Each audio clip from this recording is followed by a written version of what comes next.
श्री शिवाय नमस्तुभ्यम। हम सबको पता है कि आज है 1 अप्रैल यानी कि नवरात्रि की चतुर्थी तिथि का बहुत ही प्यारा सा दिन। और आज ये चतुर्थी तिथि हम सबको पता है किसे समर्पित होता है, भगवान गणेश को। इसीलिए हम सभी लोगों को एक गणपति दीपक अपने घर पे जलाना है। वो भी कब जलाओगे?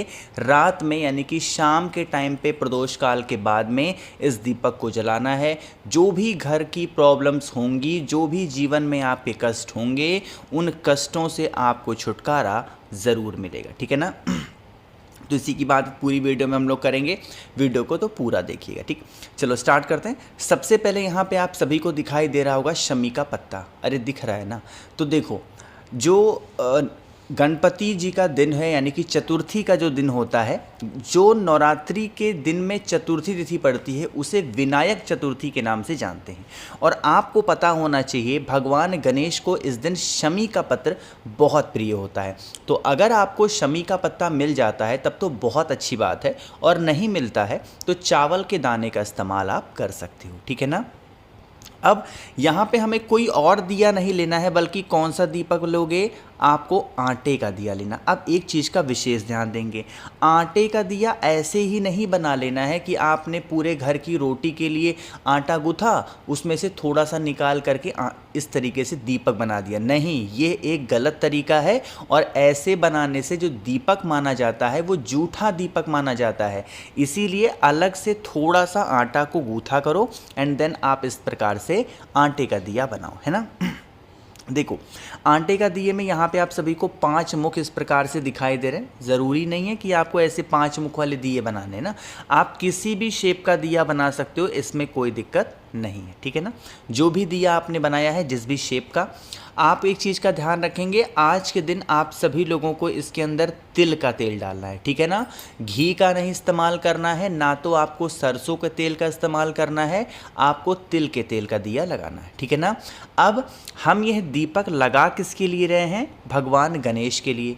और विघ्नहर्ता कौन है? एक देवता है। और मैंने आपको 1000 बार बता रखा है कि जब भी हम कोई दिया किसी देवता के लिए प्रज्वलित करते हैं तो वो कौन सा होता है? हमेशा गोल बत्ती का। चीज़ें क्लियर हैं क्या?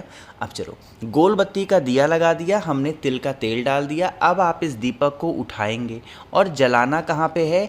मुझे पूरी उम्मीद है अगर आप सनातन धर्म, हिंदू धर्म से हैं तो आपके घर में भगवान गणेश की फ़ोटो, मूर्ति, प्रतिमा ज़रूर होगी, क्योंकि यही तो हैं सर्वप्रथम पूजनीय देवता, है ना? अब आपके पास में जो दिया है, कौन सा? आटे वाला। और कौन सी बत्ती लगाई है? गोल बत्ती का। अगर आपके पास में शमी का पत्ता है तो दीपक के नीचे उस शमी के पत्ते को रख देना, और अगर शमी का पत्ता नहीं है तो दीपक के नीचे चावल का दाना रखेंगे। ठीक है ना? इतनी बातें क्लियर हो गई। एक बात मैंने आपको और बता रखी है कि भगवान गणेश को 2 चीज़ें बहुत प्रिय हैं। कौन कौन सी? एक तो उनको खड़ा मूंग बहुत प्रिय है। क्या प्रिय है? खड़ा मूंग। और दूसरा उनको दूर्वा प्रिय है। ठीक है ना? तो आपको इस उपाय में दूर्वा की आवश्यकता नहीं है, लेकिन एक चुटकी मूंग की ज़रूरत है। कहाँ पे इस्तेमाल करेंगे? समझो, सबसे पहले जो भी चीज़ें आपके पास में है उसको दीपक के नीचे रखेंगे एंड देन आप दीपक को प्रज्वलित करेंगे। जब आप दीपक को जलाएंगे तो भगवान गणेश का एक और रूप है मयूर ध्वज। किसके नाम से दिया जलाओगे? मयूर ध्वज भगवान के नाम से दीपक को प्रज्वलित करेंगे। और दीपक जलाने के बाद में अपने परिवार की उन्नति, अपने परिवार की तरक्की के लिए दीपक के अंदर आपको एक चुटकी मूंग के दाने को अगर आप डाल देते हैं तो इससे भगवान गणेश बहुत खुश होते हैं और आपके घर में सुख, शांति, समृद्धि का वास हमेशा होता है। ठीक है ना? चीज़ें क्लियर हो रही हैं? तो पहला उपाय आप सभी को समझ में आ गया होगा। आगे बढ़ते हैं अब इस वीडियो के हम लोग अपने दूसरे उपाय की तरफ, जो कि आप सभी को मात्र करना है 1 लोटे जल के साथ में। अब मैंने आपको अभी भी एक चीज़ बताई है कि भगवान गणेश को कौन सी चीज़ सबसे प्रिय होती है? मूंग के दाने, है ना?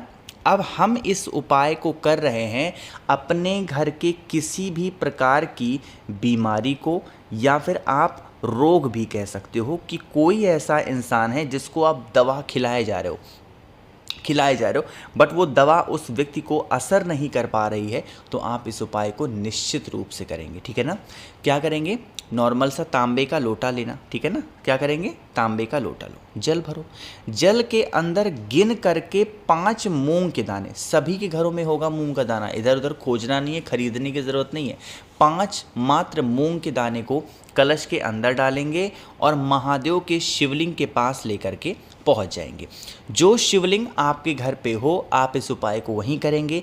जितने भी उपाय की हम लोग आज बातें करेंगे, शाम के टाइम पे प्रदोष काल के बाद में कोई भी उपाय आप अपने घर पे कर सकते हैं। ठीक है ना। अब आपके कलश के अंदर जो 5 मूंग के दाने हैं उन्हें क्या करना है, आप सभी लोगों को भगवान गणेश के स्थान पे 6 बार समर्पित करना है। अब ऐसा मत कर देना कि 6 बार समर्पित करके और पूरा जल खत्म कर दो, नहीं, थोड़ा थोड़ा करके भगवान विघ्नहर्ता भगवान गणेश से जो भी व्यक्ति बीमार है उसका नाम और गोत्र बोल के और उसके ठीक होने की कामना करके आपको क्या करना है, समर्पित करेंगे। चीज़ें क्लियर हो रही हैं क्या। तो 6 बार समर्पित ज़रूर करेंगे, लेकिन थोड़ा सा जल आप अपने उस कलश के अंदर ज़रूर बचा लेंगे। ठीक है ना। और जितना भी वो बचा हुआ जल आपके कलश में है उस जल को फिर पूरा का पूरा डाल देंगे महादेव के शिवलिंग के ऊपर। जब शिवलिंग के ऊपर समर्पित करोगे तो महादेव का कुंदकेश्वर नाम ज़रूर ध्यान रखेंगे और जल चढ़ा देना। आपके घर से बीमारियां कहाँ गायब हो जाएंगी आप खुद भी नहीं सोच पाओगे। ठीक है ना। चीज़ें क्लियर हैं क्या। तो 2 उपाय की बातें हमने यहाँ पे कर ली हैं। आगे बढ़ते हैं अब इस वीडियो के हम लोग अपने तीसरे उपाय की तरफ, जो कि आप सभी को करना है बेल पत्र के साथ में, या फिर बेल पत्र ना हो तो हमें क्या लेना है इसकी बात भी करेंगे। लेकिन उससे पहले जल्दी से करिए वीडियो को लाइक। जिसने अभी तक चैनल को सब्सक्राइब नहीं किया, मेरी आवाज़ आप पहली बार सुन रहे हैं, चैनल को ज़रूर सब्सक्राइब करेंगे। ठीक है ना। चलो अब हम यह उपाय बात करेंगे कि हम सबसे पहले अगर इस उपाय को आप करते हो अपने घर पे तो इससे आपको फ़ायदा क्या होगा। आज के टाइम की जो सबसे बड़ी चीज़ें लोगों के लिए बन गई है ना, वो क्या हो गई है, पैसे। यानी कि जिन भी लोगों के घरों में माँ लक्ष्मी का वास नहीं होता है, घर में आपके पैसे नहीं हैं, बहुत टेंशन में हो, तो आपको क्या करना है, एक प्यारी सी बेलपत्र ले लो। ठीक है ना। बेलपत्र लेने के बाद में आपको पता है महादेव को अगर कोई भी चंदन सबसे प्रिय होता है तो कौन सा है, लाल चंदन। अब आपको क्या करना है, 3 जगहों पे लाल चंदन लगाना है और 3 लोगों का नाम लेके लगाना। ठीक है ना। चलो समझो, जो बेलपत्र आपके पास में ना, आज नवरात्र की चतुर्थी तिथि पे जो पहली बिंदी आपको लगानी है बेलपत्र के बड़े पत्ते पे लगाओगे विघ्नहर्ता भगवान गणेश के नाम की। क्या करोगे, भगवान गणेश के नाम की पहली बिंदी आपको लगानी है बेलपत्र के बड़े पत्ते के ऊपर, और नीचे की दोनों छोटे छोटे पत्तों के ऊपर भी आपको एक एक बिंदी लगानी है। लेकिन ये बिंदी जब लगाओगे तो नियम चेंज होता है।